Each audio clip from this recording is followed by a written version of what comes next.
Baca sejarah. Tewasnya Raja Bani Umayyah terakhir, Marwan bin Muhammad, dalam pertempuran melawan pemberontak di Sungai Jet, menandai berakhirnya kekuasaan dinasti Umayyah yang telah bertahan selama 89 tahun. Sebagai gantinya, lahirlah dinasti Abbasiyah yang akan dikenal sebagai dinasti terlama dalam sejarah Islam, yang didirikan oleh sang pemberontak Bani Umayyah bernama Abul Abbas al-Saffah. Bagaimana kelanjutan kisah sosok yang konon katanya masih keturunan paman Nabi ini? Benarkah demikian? Berikut 5 fakta menarik kontroversi Abul Abbas al-Saffah. 1. Memiliki garis keturunan dari Nabi, tapi diwarnai politisasi hadis.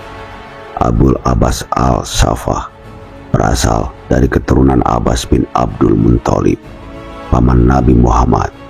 Klaim ini digunakan sebagai legitimasi politik, meski berbeda dengan Syiah yang menganggap keturunan Ali bin Abi Thalib dan Fatimah sebagai penerus sah keluarga Nabi.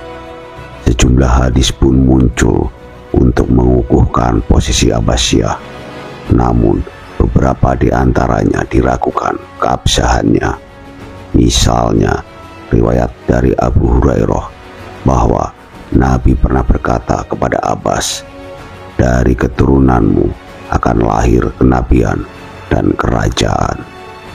Namun, hadis ini mengandung perawi bernama Al-Amiri yang dianggap lemah oleh Imam Suyuti.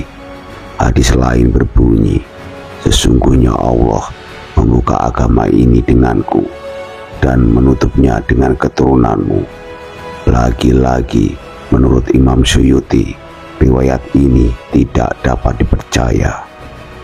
Fenomena ini menunjukkan bahwa politisasi agama tidak pertama kali terjadi di Pilgub Jakarta 2017 maupun Pilpres 2019, namun sudah terjadi sejak lama, termasuk dilakukan Abul Abbas al-Saffah, sang pendiri Bani Abbasiyah.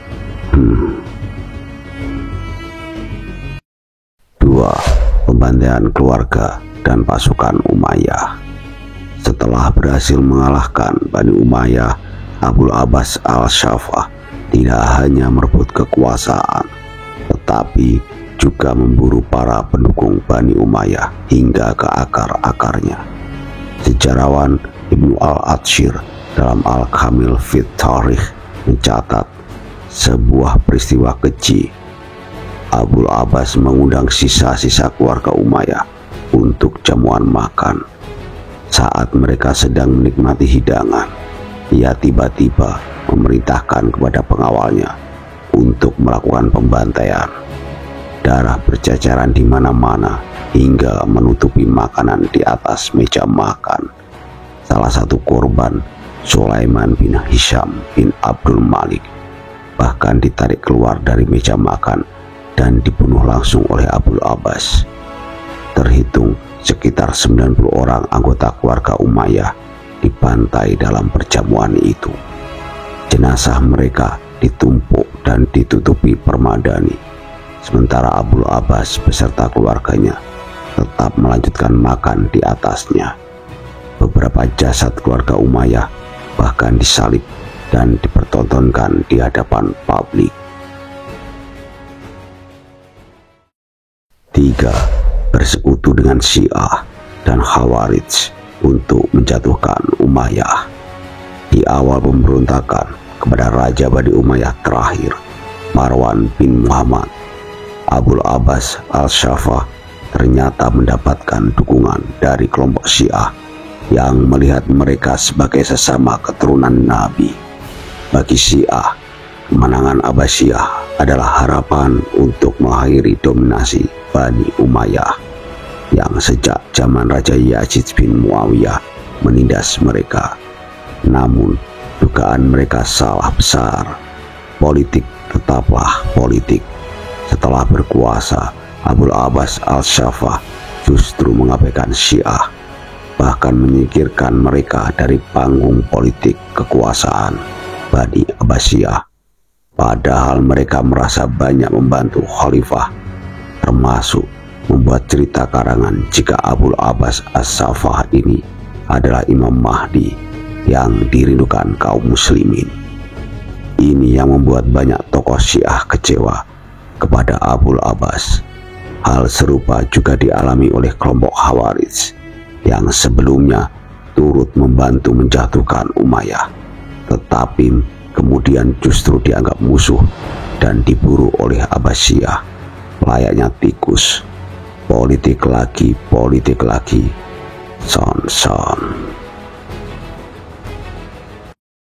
4. Kebijakan ekonomi yang kontroversial.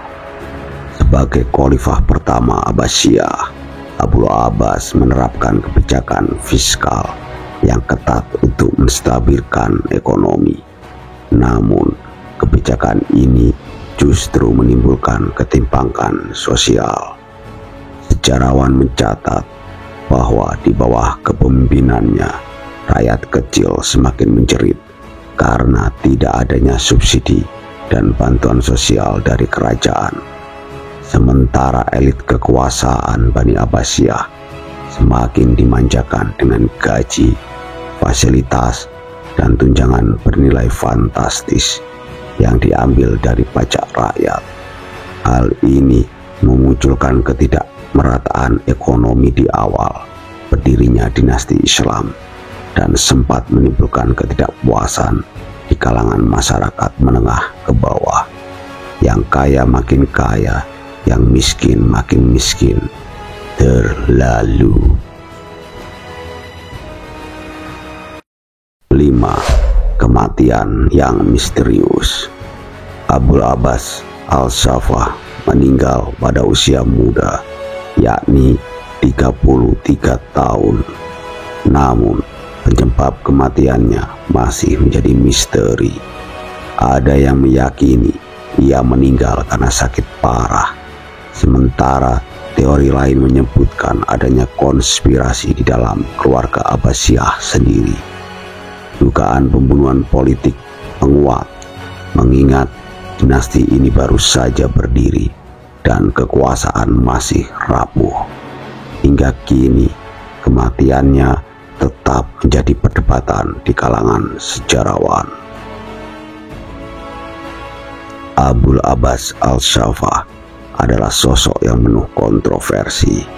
Ia adalah pendiri dinasti yang bertahan lebih dari 5 abad, tetapi juga dikenang karena kebrutalannya dalam merebut kekuasaan. Sejarah selalu memiliki dua sisi. Bagi sebagian orang, ia adalah pahlawan yang menggulingkan pemerintahan zalim. Namun, bagi yang lain, ia adalah penguasa yang naik tahta melalui darah dan intrik politik. Bagaimana menurut sahabat Kasar? Apakah Abu Abbas al-Shafah lebih pantas disebut sebagai pahlawan kerajaan Islam atau salah satu psikopat kerajaan Islam? Bagikan pendapat sahabat di kolom komentar. Jangan lupa like, subscribe, dan bunyikan loncengnya.